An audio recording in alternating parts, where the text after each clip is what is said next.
we go. Right. Hello, everybody. Welcome back to the Forgotten Horror Podcast. Hopefully I've been unmuted because it said there you're still unmuted, but hopefully you can hear me fine.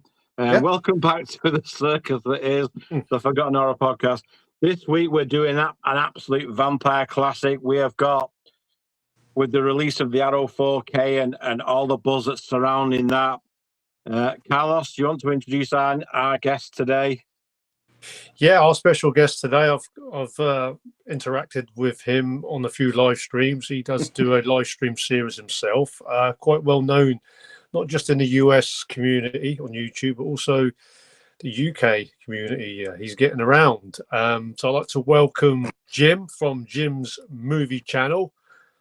Thank you so much for having me, gentlemen. I totally appreciate it. Oh my God, no, it's an absolute honor, Jim. I mean, you're an elder horror fan. You know what I mean? You're a scholar of the community. You've got some knowledge that's going to be great to pass on to people watching, my friend. Well, I really appreciate those kind words, guys. I really do. I mean, and I'd like to think that, you know, I've been around the movie theater a couple of times, so you know, yeah, more than that. I'd like to think that I know my stuff somewhat. So thank you for having me. All right, it's our pleasure. And with Jim being a huge Stephen King fan, we wanted to get him on for this one. This is going to be episode 14, and we are going to be talking about a classic in the vampire sort of horror genre. We're going to be doing the Salem's Lot TV miniseries directed by Tobe Hooper. I thought we were doing Love at First Bite. You can do that if you want another time. See you guys later. This is a serious one. This one, because you can't do anything. You can't do anything against the master now. So face the master. Yeah. Already, I put a post on a community post, and already people were saying, "Face the master, face the master, back holy man, back shaman, back priest, back shaman." You could do nothing against the master. Absolutely. So this all this, the genesis of this arrived from the Stephen King 1975 novel of the same name. Yes. The book itself, right there, I can see it's well worn. I read this thing, yonks ago, and there's quite a little subtlety differences in the book, a bit more detail. But I think the series, how long did it run for, Jim? Was it over 3 hours?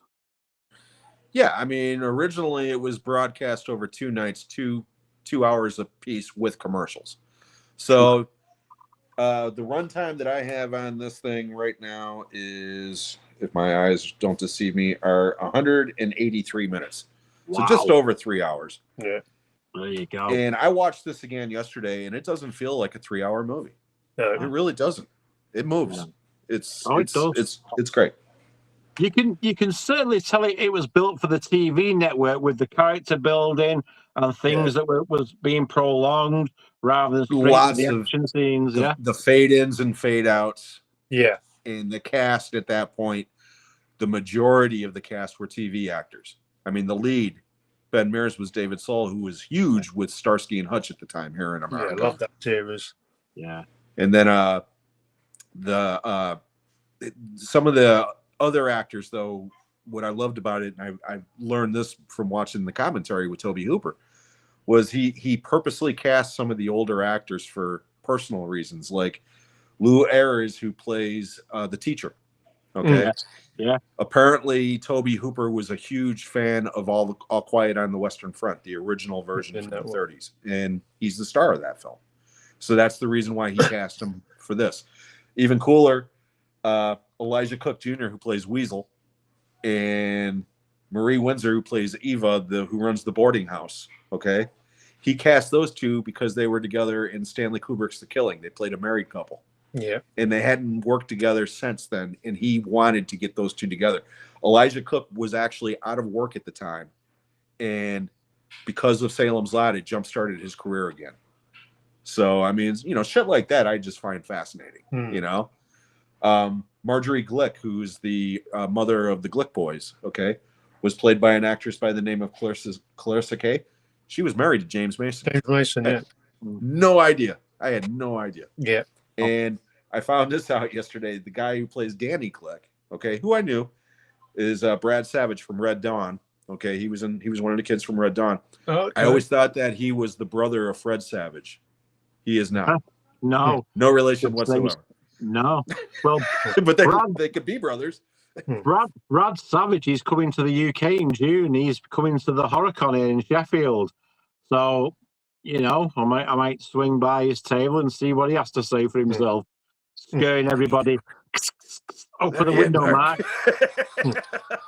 I kid you not. I mean, Jim, what was your memory on this, and how the version that you saw on the US?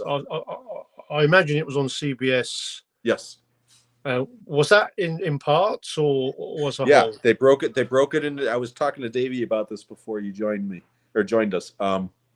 Originally, it premiered in November of 1979. 17th. Yes. That's my birthday, November the 17th. Nice.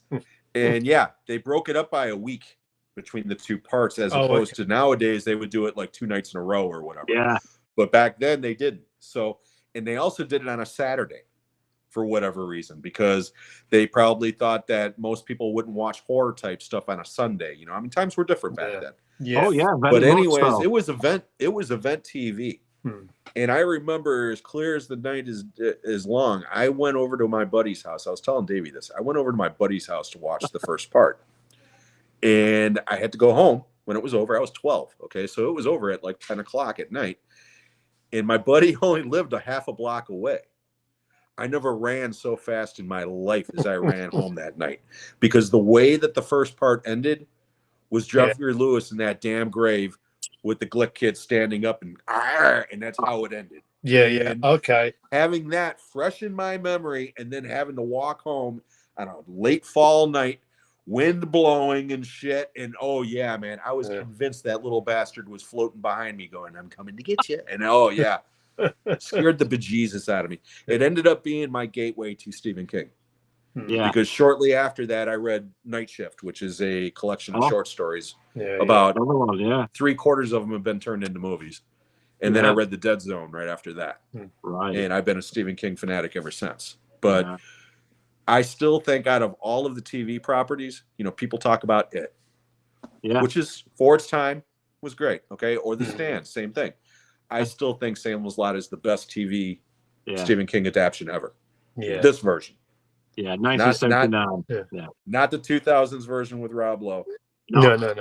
And not the Cliff Notes version that came out a couple of years ago, which I enjoy for what it is. But it's I'll get that out there now. I really enjoyed that. I really enjoyed that last one that came out a couple of years ago. I enjoyed it. I enjoyed it. I thought it had a great pace to it. It was nice, and I enjoyed the character of Mark Petrie in that one as well. I find this to be a missed opportunity. Yeah. Okay, because originally it was supposed to be theatrical, and it was supposed to be pushing 3 hours long. Wow. And Warner Brothers decided that they needed to cut it for theatrical, and that they would release an original, when it came out on video originally, they would release it, both. And then it got dumped to streaming. Or actually, it got put on a shelf for 2 years for tax reasons, and then it got dumped onto streaming and never got a physical release. And the director has gone on record saying that the version that we have all seen is not the version that he intended. Yeah. And that's the version I want to see. Yeah, there is an extended version, isn't there? And they just won't put that one out. Yeah, I would love to see that 3-hour cut. Yeah. Not to be off topic, but there's another Stephen King property called Needful Things, which came out in the 90s. Yeah. And that book is like a phone book. Okay. It's this thick. Yeah. All right. Yeah. And when I saw that film at the theater, I liked it, but I was like, you know what? This is like the Cliff Notes version. And then Kino released the Blu-ray a couple of years ago, and it's got a 3.5-hour cut on it. And they took all the swearing and stuff out because it's like a television cut. But you know what? I prefer that cut because it feels like the book. Yes. There's so much more plot added to it. and it makes it a more enriching experience. That's what I want from Salem's Lot. That's what I would hope to get at some point.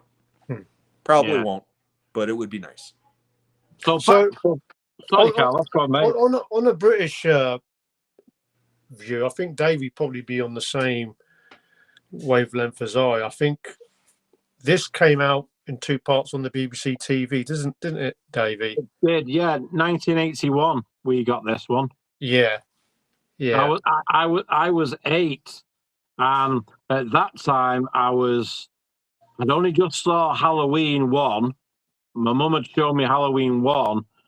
I was just on the verge of getting to see Dawn of the Dead with my sister's boyfriend at the time, because my sister was older than me, so that's where I saw all these things. But Salem's Lot come on TV, and my mum said, "You got to watch this with me." And I said, "What is it?" She goes, "Oh, it's about vampires." So I thought, okay. And I was sat there, and Jesus. You know what I mean? That's like, I started watching it, and you can watch it now as we're older, and you can see parts of its age a little bit. But back then, like Jim was saying, it was a different world. It was an absolute different world. Absolutely. We'd never seen anything like this on our TV. Yeah. We were used to the Hammer horror films in England and the odd little bits, but nothing like this. So I completely zoned in, and I watched this thing, and it started building and building and building and building, and the house itself. Yeah, I mean, that was a character of its own. That house, it's like the Psycho house. Yeah, absolutely. You know, from a certain angle, it does. It looks like the Bates house. You know, in Psycho. I think, there was a lot of inspirations from here, there, and everywhere, I think, thrown into this. But my God, I was sat there as a kid, and like you were saying before, Jim, there were so many eerie moments in this. It was just building the first half. The first half of it was just like building the characters, which back then it did. You knew it was good storytelling because you knew all the characters. You knew, like, Mike Ryerson was the graveyard keeper with his dog, and he's not. Ned Tebbets was the handyman who was jealous of Susan, and David Saul was the writer who had a traumatic past. So this was all great character arcs. And then when you see the Richard Straker character, the black suit, you just knew he was a villain. And James Mason is so fucking awesome in Salem's Lot. He was scary. He was scary just as a character in this. To me, as an 8-year-old kid, he was a scary character. He reminded me of my high school, my school janitor. And he was a scary dude as well. He took no shit. You know what I mean? He was like, I mean, again, I was 12. Dude. I was 12 when this came out, okay? The year before, in 78, I saw James Mason for the first time that I could remember in Heaven Can Wait, where he literally plays an angel, okay? Good film. And he's brilliant film. I love that movie, okay? Yeah, absolutely. But James Mason literally plays an angel in that movie, okay? Yeah. To go from that to playing Straker in my brain, I was just like, wow, this guy is just, and I've been a James Mason fanatic ever since. He was just a great actor. Do you notice his performance though, Jim? He's like, you can tell he's an evil dude from the get-go. He's very, very keeps himself together and very calm. But he also, you can see he's like anxious. He's got anxieties going on. He's like, you know what I mean? He knows. And there's scenes with a little gleam in his eye too. Absolutely. Like where he's like, "Oh, I know you'd enjoy the master, and he'll definitely enjoy you." I mean, you'll get on really well with him. Things like that, it's just. I found him to be the creepiest one. I found him to be probably more creepier than Kurt Barlow for some strange reason. I mean, I caught this literally by mistake. I mean, I'd seen Carrie first. Obviously, the name Stephen King, a bit like John Carpenter, would have his name on the movie poster. And I popped round, visited a friend of mine, and he actually recorded. His dad recorded the 2-part, and I sat down watching it with him. And obviously, one of the opening scenes with the Glick brothers in the window, and I thought, wow, what the hell is this? And I said to him, you must have the second part. And he would not release the tape for us because his dad had recorded it on TV. So I had to wait until his dad had watched it. Then I borrowed the tape off him because I didn't know anything about this series, Salem Plot being on TV. And obviously, I went back into my video store, and there it was. Warner Home Video had it there. So I bumped into this by accident through TV. And like you guys were saying, I mean, this is kind of a breakthrough in quality of TV because nothing like this sort of standard had ever been done, especially in a horror sort of genre. Yeah, absolutely. This is when over here in America the miniseries was first starting to really take root, because right around this time, it was about a year earlier, was when Roots. I don't know how that was a huge deal. That was big on BBC TV on the Saturday night. I mean, that was the summer. That came out in the summer, and people actually sat in front of their TVs watching that shit instead of going out doing whatever they would do. I mean, that's how big that show was. Okay, but after that, some of these networks, they were all trying to adapt these novels. But you're right, horror wasn't one of them. Okay, until Salem's Lot, and then it's funny. Salem's Lot was a bigger deal than The Shining at the time over here, okay? Because The Shining was not a big hit originally. It became a hit, this thing. But at the time, it wasn't a huge hit, okay? Salem's Lot, on the other hand, was one of the biggest TV things ever at the time. I mean, they said something like 30 million people were watching that stuff, which is unheard of these days. I mean, granted, back then they only had 3 networks, so there was a lot less options for people to watch. But still, 30 million people watching the same thing at once, those are Super Bowl numbers, or World Cup numbers. So. Yeah, I mean, like you guys were saying, it's the quality of the cast that really makes this. I mean, David Soul was kind of like, he had that heartthrob look, not just for the TV series Starsky and Hutch, but he was a big singer, not just in the US. I was going to say, don't you start singing that fucking song. But also in the UK. But also in the UK, David Soul was a big, he had #1 hits over here. My mum bought one of his singles. I think it was Silver Lady. Yeah. I think my mum secretly had a crush on David Soul back then because, like, he was the blonde guy with obviously with Starsky Nuts, but we remember him in Magnum Force. I remembered him in Magnum Force. You know what I mean? Force, yeah. But again, he did quite a lot of songs that charted in the UK over here. So he was a pretty big deal, Jim, even in the UK. Oh yeah. At this point, Don't Give Up on Us was the big hit over here. That song was huge. And like I said, that's the song that it's like, no, I don't want to hear that shit. Yeah, Silver Lady was the single that my mum bought. Yeah. I don't recall that song at all, but I definitely remember that other one. I mean, with those golden locks, he was popular with the women over here, and selling records was another way of him getting over as well. And obviously James Mason, the American productions, they love an English, sophisticated British accent as the bad guy, and he's formidable in this. I think some of my favourite scenes in this, I think David Soul actually said in an interview, one of the creepiest scenes is that bit where he meets Richard Straker outside.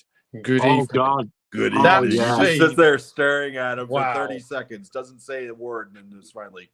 And the camera shifts. The camera shifts, and you could see him being unnerved, and then all he said was, "Good evening." It's just. Yeah, that was my main problem with the newer version. Okay, because again, I like that movie other than it being like the Cliff Notes.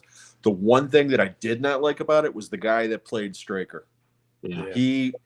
And again, it's not against the actor. Okay, it's just he's no James Mason. There was not a moment in that new version where he creeped me out the way that Mason did. You know what I mean? It's James. I think on that, Jim. I think on that, when you sign someone up like James Mason, you know that this TV series is going to be taken seriously. Oh, yeah. It's like the TV series is now. If you get someone like a Kevin Costner doing Yellowstone, people are going to watch it. But that's genuine star power. Yeah. That's not a mid. That's not a mid sort of actor. You're talking about one of the big actors in the 90s. People are going to watch it. Oh yeah, that was the way that it was when they did the miniseries, because all the actors in it were TV actors. Okay, one guy from the Waltons, one guy from Night Court, one guy from this, one guy from. But then Tim Curry was in it. Yeah, but then Tim Curry was in it, and suddenly people were like, "Oh shit, yeah, Tim Curry. Okay, that's a real actor. We got to watch this now." You know, and he made it iconic. That British villain thing you say. Oh, they love it. They're good at playing the villains. You got Christopher Lee and all them people. You know? They're all Tim Roth, Gary Oldman, Alan Rickman. Line them up. Yeah, we do play some decent villains in the American movies. I do say. I have to shout out to the creators of who made the house, because I think that house. I mean, everyone says the Psycho house. I think the house, the Marston house, definitely adds to it. It's got that iconic look. I kind of put it up there with the Amityville house. It just looks creepy when you look at it. I mean, it's like they've done a fantastic job. I mean, you can see these location videos now. The house still exists. Yeah, but it was a prop that was built. It was around facade, wasn't it? And it was like the free story thing. Yeah. They made all four sides of it, though. I mean, but they did. It was a prop house. And again, nowadays they wouldn't do that sort of thing. No. Yeah. They would build like one wall, and the rest of it would be blue screen, filled in digitally. You know. Yeah. But then, let's talk. We gotta mention Barlow, though. The look of Barlow. Okay. The first time you see him, it's literally just a flash in the jail cell, okay? Oh, but even yesterday watching it, I got my hair on my arm started to stand up with Ryerson looking in, and I was like, it's the sound he makes, it's just like, holy shit. Well, that was the moment, Jim, when I was sat, I had a beanbag in the front of the TV, and my mum was sat on the couch, and I was sat there. He jumped up, and I jumped up and said, straight on the couch with my mum. Straight on the couch with mum. And honestly, my sister hid her eyes, and she was screaming. And it was chaos in our house when Barlow jumped up. I was like, holy smokes. For me, that was more terrifying than Halloween. That scene right there. He jumps up, I was like, good God.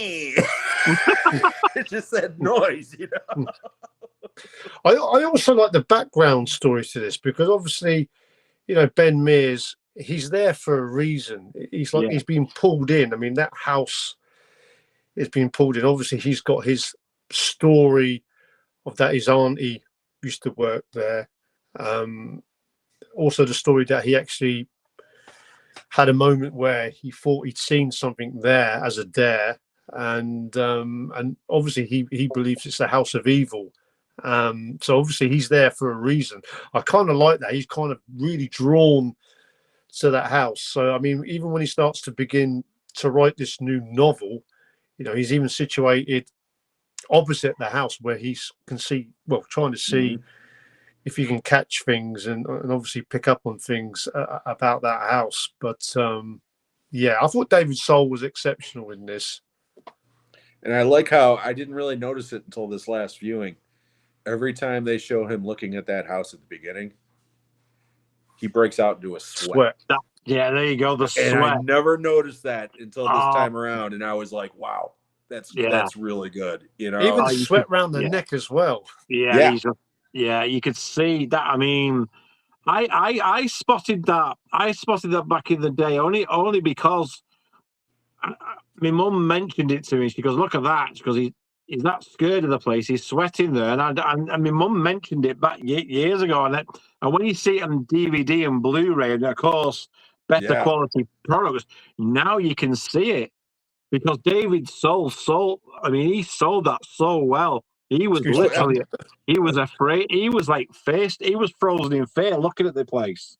Yeah, I mean, even towards the end of the movie where him and the doctor are going in, even then, he's freaking out and frozen in place, and he's like, "Hey, Susan's in there. Let's go," And he's still he can't do it, can he?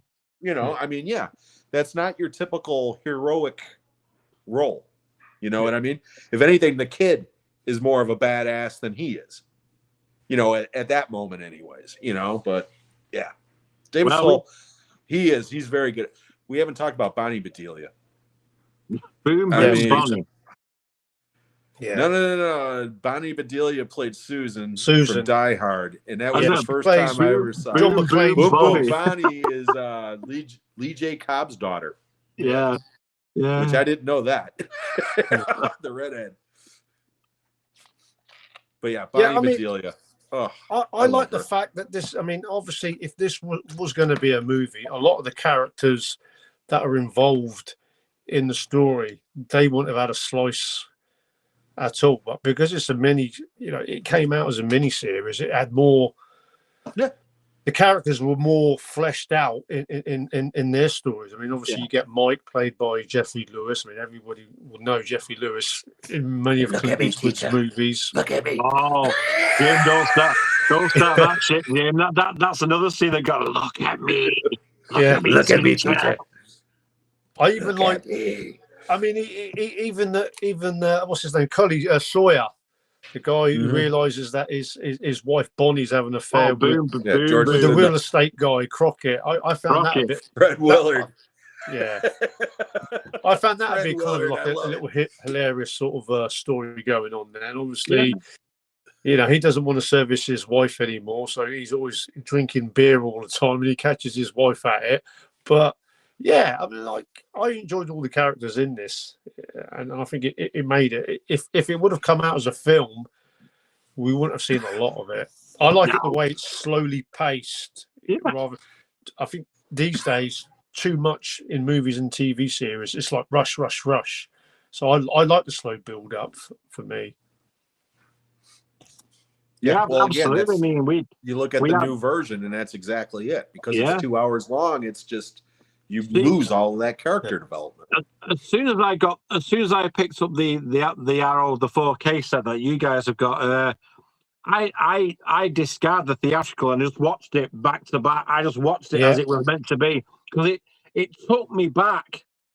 It took me back to my childhood, Jim. It took me back to that 8-year-old kid scared to death on the couch. Yeah. I mean, Jeffrey Lewis to me was Orville in Any Which Way But Loose and Any Which Way You Can.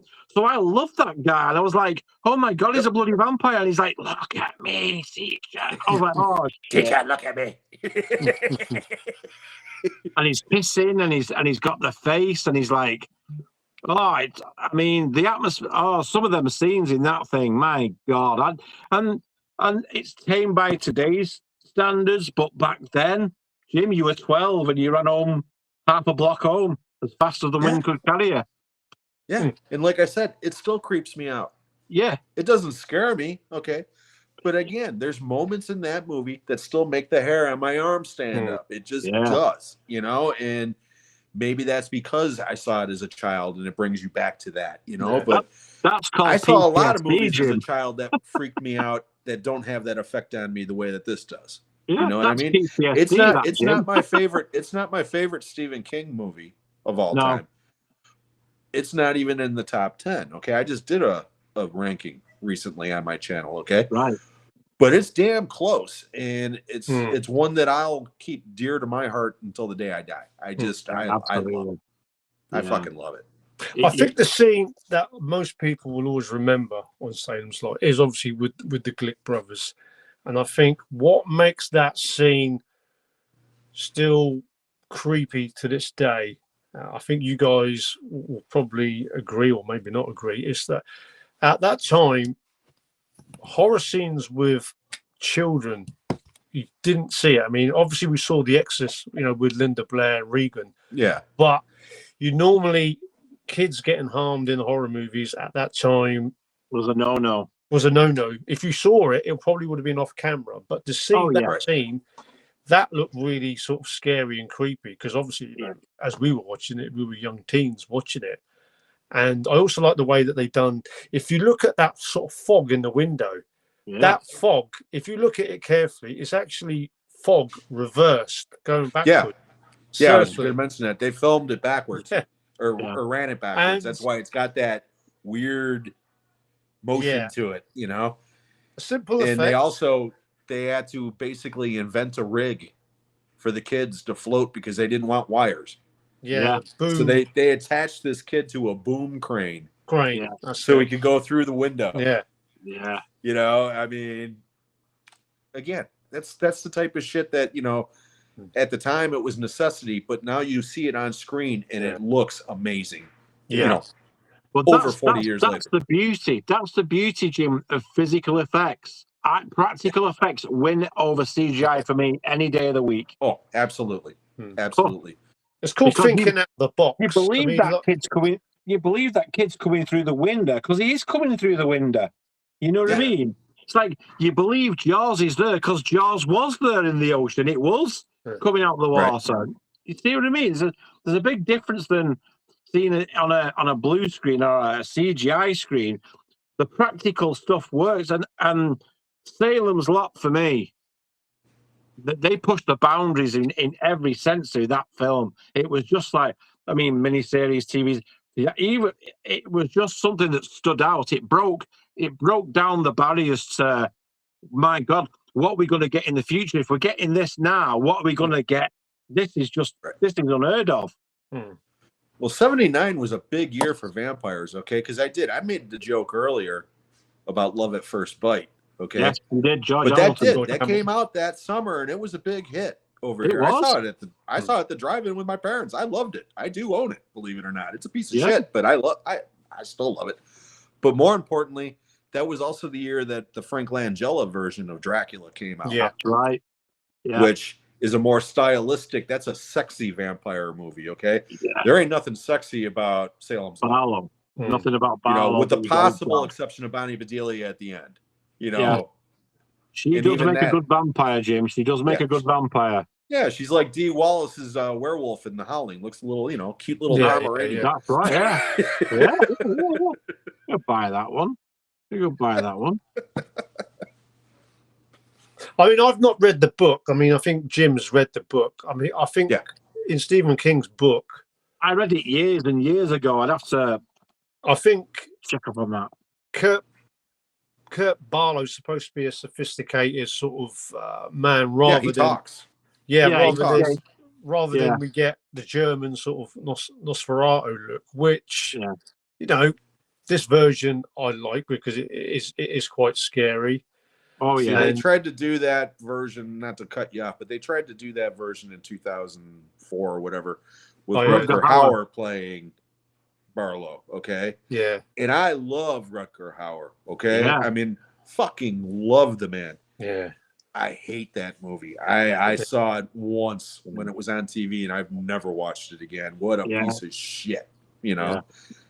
I watched that, Jim, because of Rutger Hauer. You know what I mean? I watched it. I thought, this will be great with Rutger Hauer. And Rutger Hauer, Donald Sutherland, you know? I mean, because Donald Sutherland was Stryker. And it's like, oh man, this is going to be amazing. And but it didn't pull it off though. Yeah, you can't polish a toy. Oh, that's the other movie. Sorry. yeah, that's Darnell.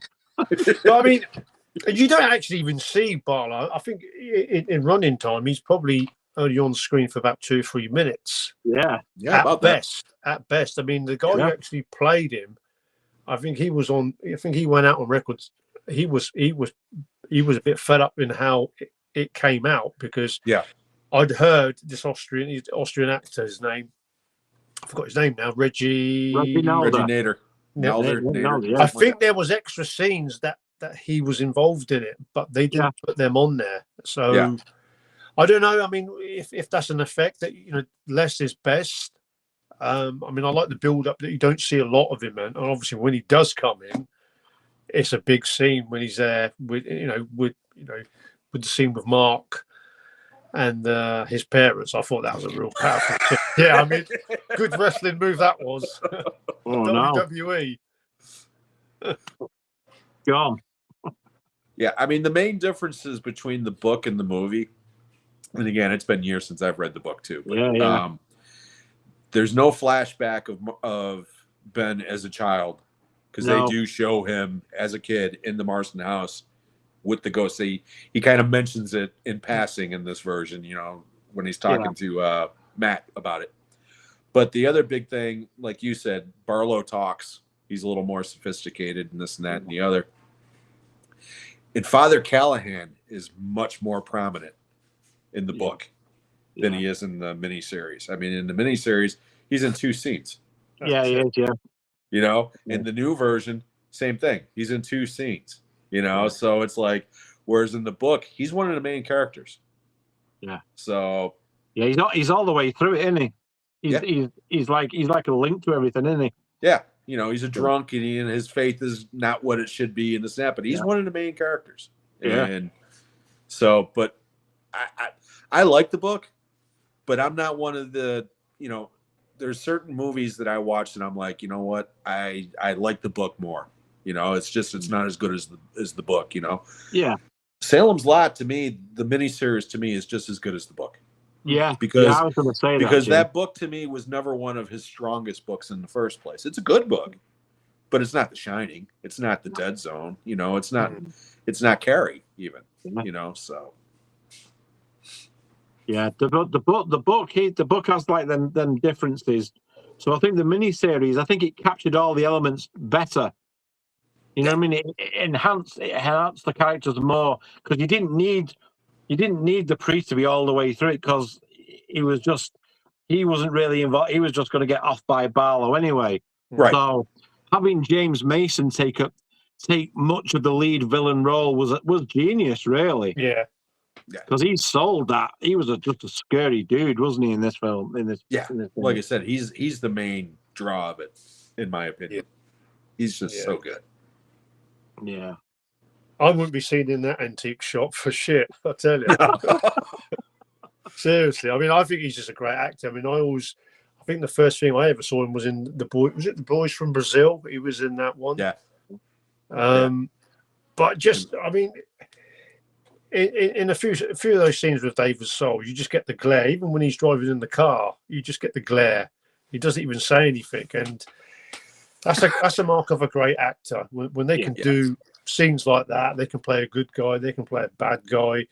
I think having him as kind of like the protector of Barlow, the bodyguard, whatever you want to call it, his partner. Again, they kind of put that out there on these two together. Obviously, they're like business partners. I like the fact that there's a lot of nosy people in this miniseries asking. They all want to know about everyone's business. They all want to know about where's the other business partner. Small town, yeah, small town. Even the constable. I was going to say, we haven't mentioned Kenneth McMillan. McMillan, is the cop, and he's great. Yeah. I love that guy. He's one of those guys that whenever he pops up in a movie, you're just like, oh, I love this guy. Loved doing Cat's Eye, Stephen King's Cat's Eye. Yeah. He was brilliant in that. But when he says to the drunk, doesn't he? Said, "What did he do? Killed 8 people, 18 people." Yeah. He goes, all of them said, "What did he do?" I also like the fact when he realised that the body count was getting bigger. Oh, he panicked, didn't he? He just scarpered and ran. Where I think the case was getting a bit too big for him. Obviously, everyone's coming down with an infection or a plague or something. Yep. And when that body count starts to rise, he skips down. He's just like, oh well. He didn't tell anybody. He was gone. He just bailed out. He was like left the deputy asleep in his office, and he was taking his wife, and his eye turned out. But he was trying to intimidate and interrogate Straker, but Straker wasn't having none of it. He goes, "Where's the black suit?" Yeah. And he's like back at trying to get under his skin, and Straker's just staring right through him, just not having a part of it. You know what I mean? I love that scene. I mean, there's only really two suspects. Obviously, there's people missing, there's bodies getting killed off, and the 2 suspects is obviously Ben Mears, Richard Straker, and this so-called business partner of his who's supposed to have been there for the launching of the antique shop, Kurt Barlow. So these are kind of like the main kind of suspects, and I kind of laugh at it, the way that Kenneth McMillan, who plays the constable, he's trying to kind of find out all the details, and he's way over his head in this. And like I say, another great actor in a star-stacked miniseries. Yeah, no, I love that guy. I've always loved that guy. I also think that the actual location that adds to it. Obviously, this was it North California, Northern California, yeah. And I think it got chosen because of the way it looked, its architecture, and that adds to it as well. It still looks the same now. It still looks the same now. Just amazing place. It just looks the same. The graveyard, the streets, the houses are all the same. Obviously the Marsden house had a facade on it, but it's still there. You could redo it there, without a hitch, and say, right, you're back in 1979 right here with this thing. So what's some of your favourite scenes, Jim? Let's get the Creepville going. Well, I mean, the iconic ones, obviously. Like I said, the two little bastard kids floating in Look at Me, Teacher. Where I mean, just nightmare fuel. I mean, but like I said, it's the little things now that I like. Like I said, James Mason, just those little moments, like, oh, the master will definitely enjoy you. This. I mean, there's little flashes of humor in the movie that I never really noticed before. That I just on this last viewing, I was like, wow, this is great. I mean, it's just again, what do you say? Well worth the wait, I assure you. Yeah, and again, it doesn't feel like. I mean, if I watched the miniseries of it, that feels like it's 3 hours long. You know what I mean? Okay. Yeah. Salem's Lot doesn't. It just doesn't. I watch it all in one go. I always watch it in one go. I was watching it just before we came on air. I put it on like on Prime. It was on Prime, so I threw it on Prime, and I was having me tea and that. I was watching it, and I was sat down, and I was just watching it. I was following it along. It just completely holds your interest right the way through. Because if you watch the theatrical cut, you see how much there's out of it. You see how much the two versions are completely different.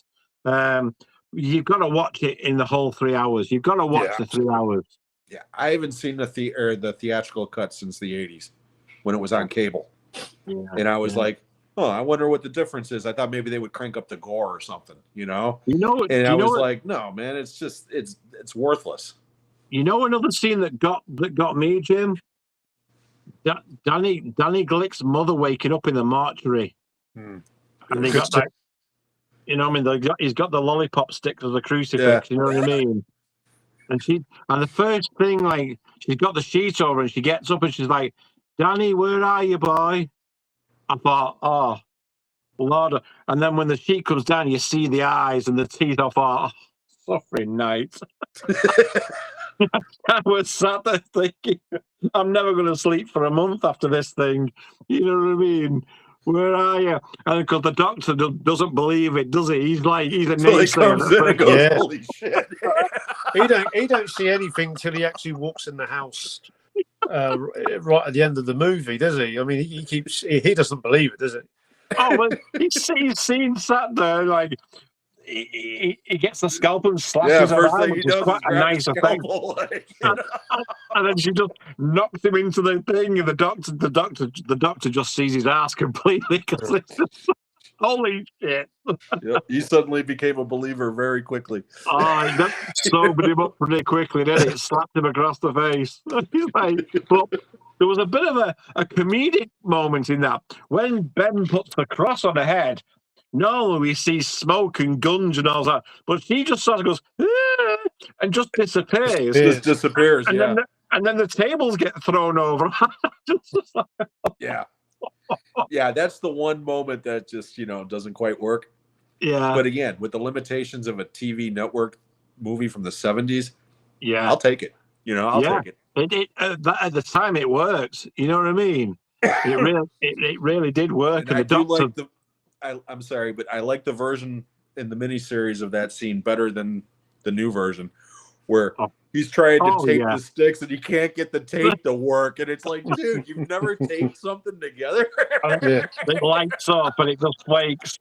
I do like the doctor though. The doctor in the new one's hilarious. She's like, "Oh, for fuck's sake!" And she's like, "This is some shit." Because she's a naysayer. She's like, "Oh, this is some shit." I think the scene that I like is when they actually they get into the house, and they eventually get into the Marston house. And what a mess that place is. Yeah, and I think they had to decorate that the way to make it look that sort of old-fashioned sort of look. Obviously, you see all the dead animals, and it looked like the Chainsaw Massacre house, the interior of the farmhouse from Chainsaw Massacre. Yeah, I think obviously Tobe Hooper with his influences on that movie.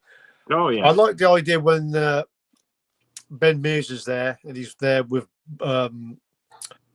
Susan's dad, and Straker just picks him up, and just like grabs him into those hooks, those spikes. Him up, doesn't he? Yeah, that was a good scene. That one, because I didn't expect that, because I didn't know at the time what sort of power he sort of had, Straker. But yeah, I mean James Mason, he was like hiding away, and then obviously he just grabbed him and just stuck him against the wall. Yeah, I've been joined by my cat. Yeah, I think Fright Night was heavily influenced. Yeah, from that sequence. Lost Boys. Because, especially Fright Night, because think about it. In Salem's Lot, he picks the guy up, impales him, okay? Then comes down the stairs and gets shot, and as he's doing, he's kind of slowing down, blah, blah, blah. In Fright Night, it's the other way around. The guy starts coming up the stairs, they shoot him, and then he gets back up, picks up Roddy McDowell, and about that time the guy stakes him, and then he blah blah blah. Like I said, I think Fright Night was really inspired by Salem's Lot. Yeah, absolutely. There's another scene, Jim. Another scene, guys, that really got me as a kid. When the Glick boys are walking home, they've been to Mark's and they're walking home, and they're going through the woods. Mm-hmm.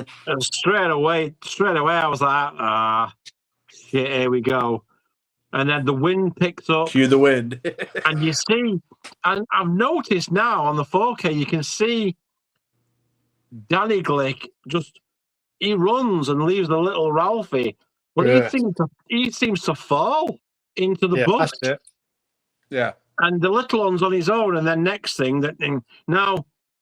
Is that Straker? I think that's Straker. It's supposed to be Straker killing him, isn't it? Yeah. That scene. Yeah. That was something else that I was like behind a cushion. My God.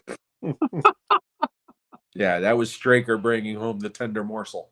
That's right. I love the look on James Mason's face too. When he's got that in his arms, comes down, sees the doors open, then locks on the ground, and he's just like, because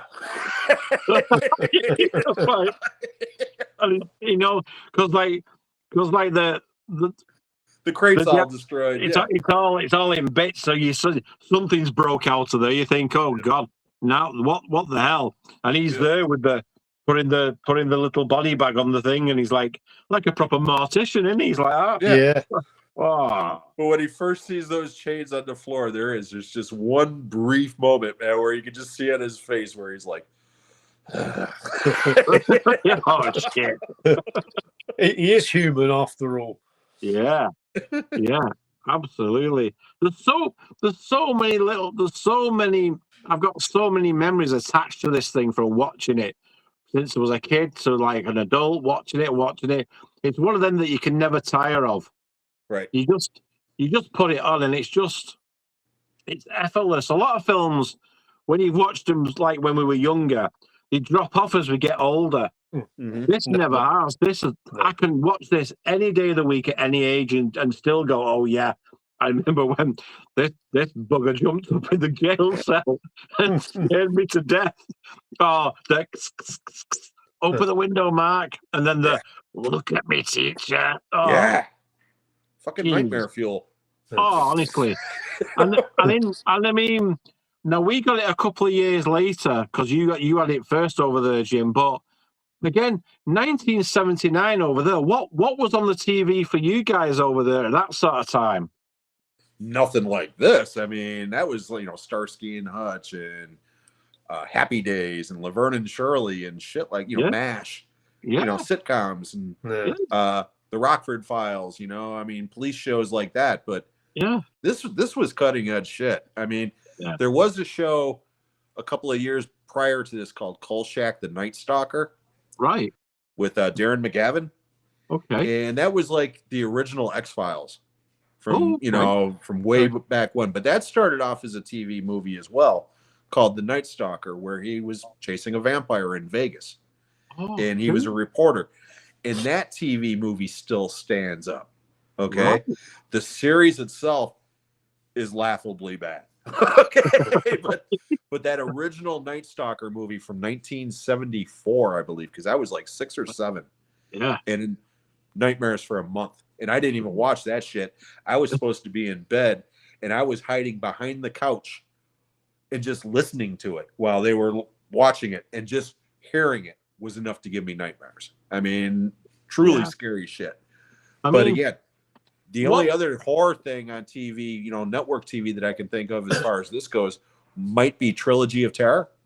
Right. With Karen Black, that little voodoo doll. You guys ever seen that? I know of it. I never watched it. I know of it though. That was a TV movie, same thing, mid-70s or so, and it was an anthology story. It was 3 different stories. And the third story was Karen Black being chased by this little tiny voodoo doll. And I have seen it. Yeah, I have seen that. Voodoo doll, man. I've never seen that one. I have seen that. Nightmare Fuel. I have seen that. Yeah. Oh, I forgot about that completely. You mentioned the voodoo doll chasing that Karen Black. Yep. Oh my God! Yeah. Making this weird noise. I mean, just man. Oh wow. Because it always fascinates me because we had no internet, no nothing back then. The UK was terrible for horror, Jim. Absolutely the worst for horror. We never even had pumpkins. We had to have turnips instead. It was disgraceful. Honest to goodness. I remember my dad trying to carve a turnip at Halloween because I saw Halloween and I wanted a candle in it. And my dad was like, "You're taking the piss." And the sweat was running off his head. Putting a tip. He snapped 3 of my mum's knives and she was not impressed. And it ended up like a little slim thing with just slits in. Honest to God. It was the worst. And then the Halloween costume, because we had no masks or anything, it was just a sheet with a hole cut in and there was a ghost. You know what I mean? It was like the basic shite over here that we had was unbelievable, mate. I mean, it really was crack. I mean, over here in the States, you wear a hood on your head, it means something totally different. Oh no, yeah. but that's always what it fascinated me. America fascinated me as a child growing up because we couldn't get no T-shirts, we got no models, we got nothing at all, Jim. And I always wanted to know, and I kept saying, God, I wish we could have what America have because they'll have masks, they'll have all this stuff. So all this sort of thing was like we had the Hammer horror films and stuff here in the UK, but we had nothing like what you guys had, that scale where you could have at least some sort of mask or something. Here we just had like little cheap plastic vacuum masks, like really bad ones, and they were just horrendous. That's. I mean, Carlos and me touched on this, and I wish I still had this show going because you would have been the perfect guest for it. Because me and him have talked about this. He was my first guest way back when on my show. Yeah, and one of the topics I asked him about was the video nasties.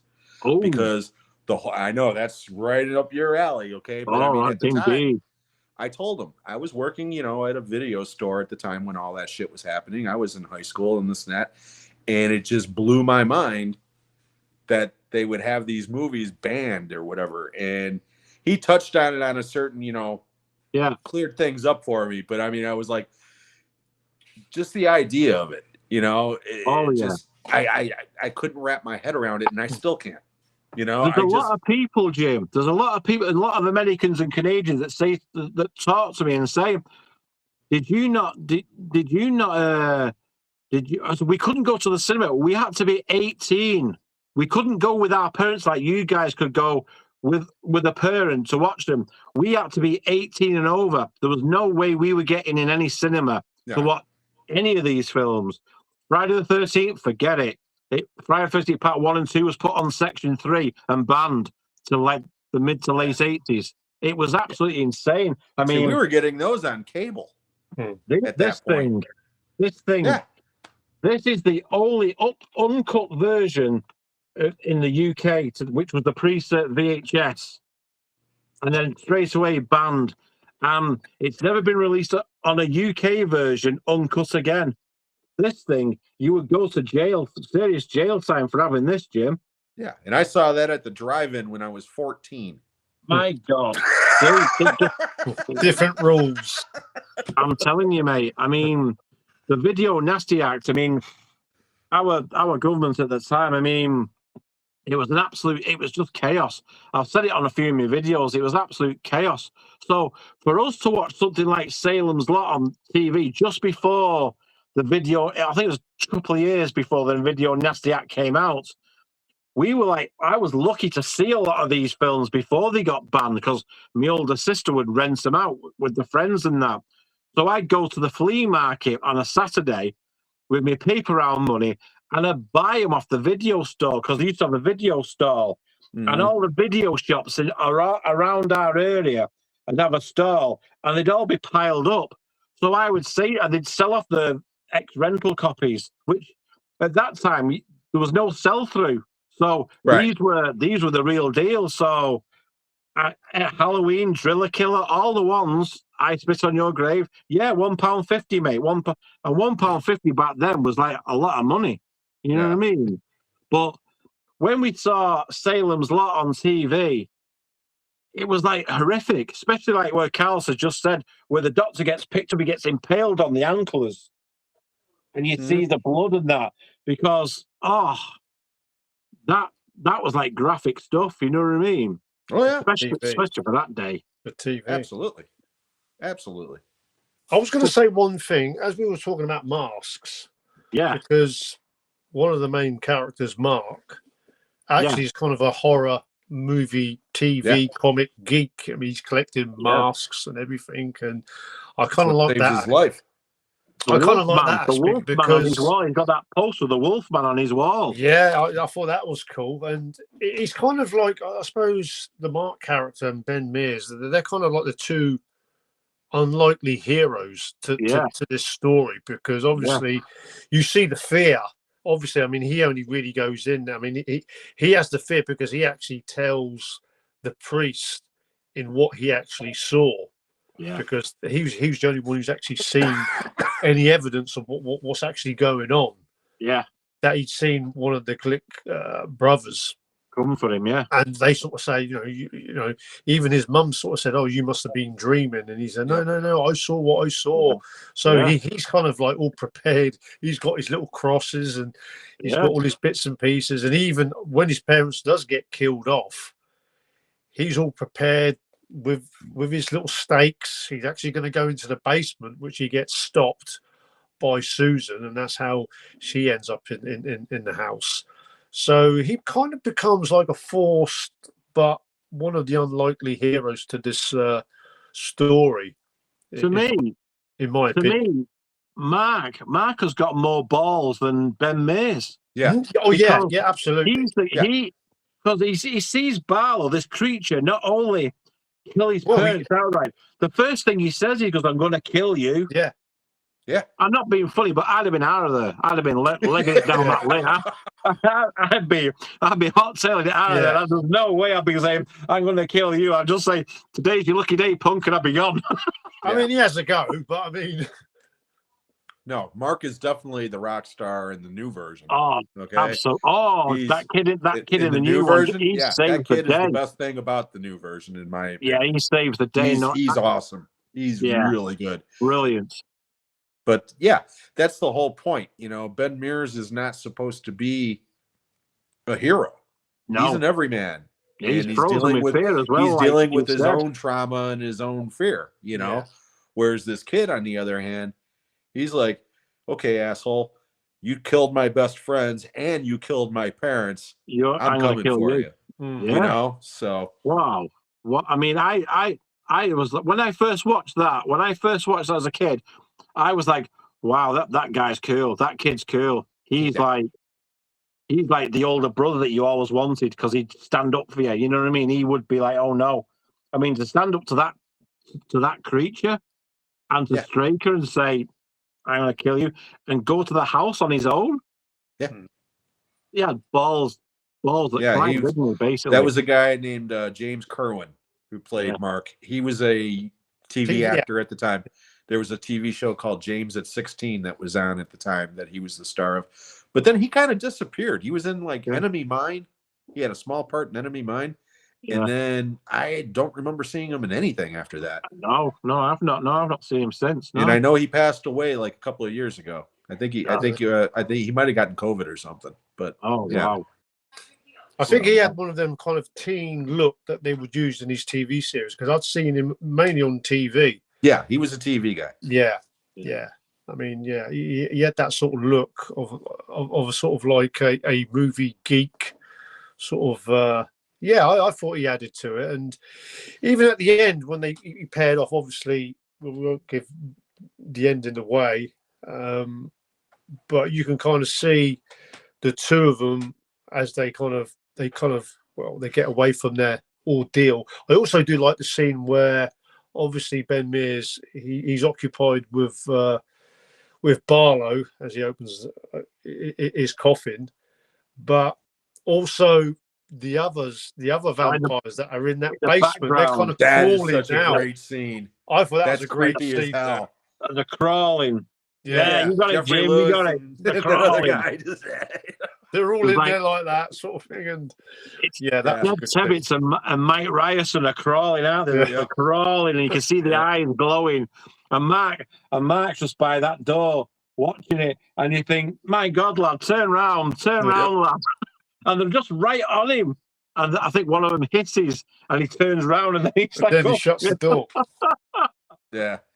Brilliant scenes. I mean, this. Go on, sorry, Carl. Go. It had like a $4 or $5 million budget, and I think it needed that because obviously the cast it's got. I mean, even though the effects are quite limited, I still feel that they've done a real grand job in this, and I loved it the way with all the characters. I don't think originally. I think Jim could elaborate on this. I think when the script came, it was going to be like a 400-page script, and when Tobe Hooper looked at it, he thought, well, this is no way going to fit in a 2-hour movie, so this is going to have to be broken down into like a mini series. And I'm glad it came out that way because for me, I'd rather watch it with all the characters in one piece rather than the cut down version.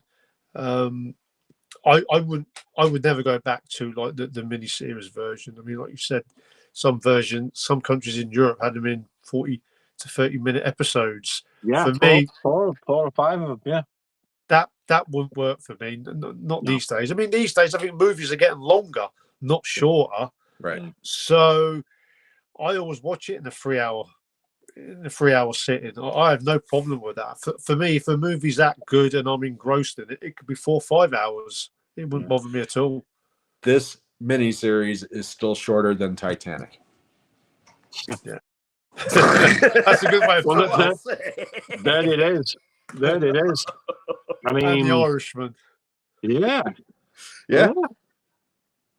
Oppenheimer. I mean, Oppenheimer is like 3.5 hours long, so whatever. It was like Ben-Hur, wasn't it? 10 Commandments or something. Yeah. It goes on forever. One of those movies where they'd have to give you a piss break in the middle of it. Guys, I heard that. I mean, you guys might know this a bit better than more than me. Had you heard that George A. Romero was considered for this? Yeah.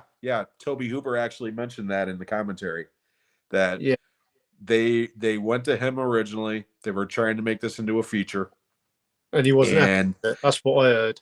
And then because the script was so immense, that's when they decided to go for the TV route. And Romero didn't feel that he was the right guy for TV.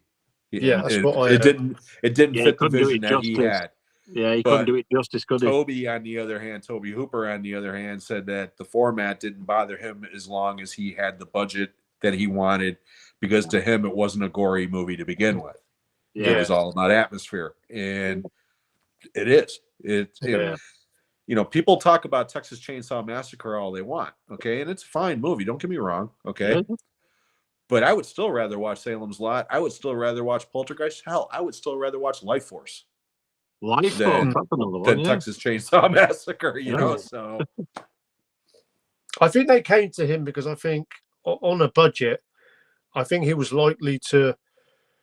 He was the man that they wanted, and he didn't have to be all blood and guts. Where I think maybe George A. Romero, what I'm hearing, I think he kind of felt like he was a bit restricted with the TV look to the movie. I mean, Tobe Hooper, like you said, Texas Chainsaw Massacre.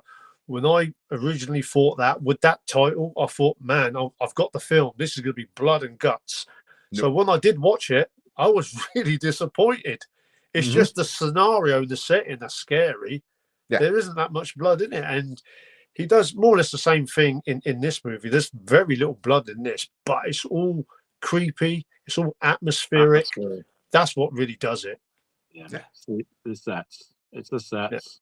Yeah. And an amazing cast. Absolutely. Yeah. Right, gentlemen, I think we've taught this to death. I think that's gonna wrap it up for this episode. Jim, thank you so much for joining us, mate. It's been an absolute blast. I mean, again, over an hour feels like 5 minutes, mate. Thank you so much, Davey and Carlos, for having me. Like I said, I'm a big fan of the show, and I was just really happy when Carlos reached out to me. And originally he mentioned another Stephen King property, which I also really enjoy. But when Salem's Lot was also mentioned, I was like, can we swap? Well, we'll definitely have you back, Jim, if you want to come back. We'll definitely have you back. I would love to be. Bring the, because it's nice to talk to somebody over the pond and get your views on what we think of the British opinion, and then we get the American opinion, which to me is always fascinating anyway. So yeah, we got it. Yeah, you're welcome back here anytime, mate. You know what I mean? Because it's just been a blast. I'm sure the next Stephen King movie adaptation, we can get Jim on. We could sort of we'll send him a big enough check via email. You know, I think we'll get Jim back on with the Stephen King angle. I'm sure we could work something out. Yeah, his check will arrive in Barlow's coffin. Yeah, there you go. Damn, this is cold. It's so cold. Yeah. Oh yeah, Jeffrey Lewis. It's just not right. Mike. It's just not right. This is cold, man. That damn thing is moving. The bit that made me laugh. His buddy, he was actually in that truck, and he says, you know, when they got that crate down, you just had this thing. He said, "Let's open it." I mean, why would you want to open it up? Exactly. You know this is creeping me out. That thing is moving. Let's open it. It's Jeffrey Lewis, Mike just wants to get the hell out of there. He said, "Oh, that's it. You know, like I've broken my back carrying this thing, and like something's not right here, sort of thing." And that guy wanted to open the crate up. What the hell? No. Yeah, I'm pretty sure that was Barlow trying to get him to open it. You know. I mean, he was. He was using the powers of the mind there, indeed. So, anyway, guys. Let's just do I want to mention a couple of people that has been really, really productive in the comments in the chat, on the comments to the videos.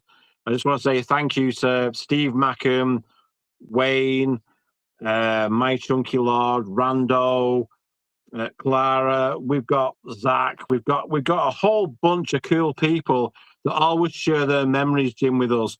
You know, whatever we do, we've always got some great comments from all these great people. So Yeah, I just want to say a big thank you to all the people that watch us and Love the support. comments. So go over, everybody, and go and check out and subscribe to Jim's movie channel, please, because he is, as you've seen today, you know, what a guy.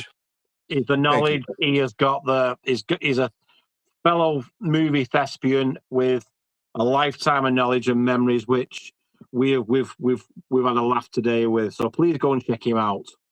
Thespian? I'm not gay. No, well, you're just an icon. You know what I mean? He's a pillar of the movie world right there. So, you know, so go and subscribe to Jim and that's it. You know what I mean? Thank you so much. Thank you. Right. I don't know what we've got coming next because we've not really looked too far ahead, have we, Carlos? Or do you want to give them a tease? We do have more horror movie memories. I think episode 15, and we're going to go a little bit more modern. We're going to try and go all the way around. So we are going to be talking about a body horror movie that was pretty successful a few years ago, with starring one of the biggest actresses from the 1990s. So I don't want to give too much away. Guys, I know what this one is. If you know what the movie is, put the name of the movie in the comment section. And if you are a horror fan, you should know what the movie is. So that is what's coming up on episode 15 on more horror movie memories. And again, I want to thank Jim for making it another epic episode where we talked of Salem's Lot. So many thanks, Jim. Channel link will be in the description box down below. Absolutely. Right, everybody, that's going to do it for this episode. Hope you enjoy it. We'll catch you next time. Jim, God bless, mate. Thank you very much. Thank you guys everybody. very much. The master's coming for you. Face the master. Let me in. Let me in. Oh, God. Teacher.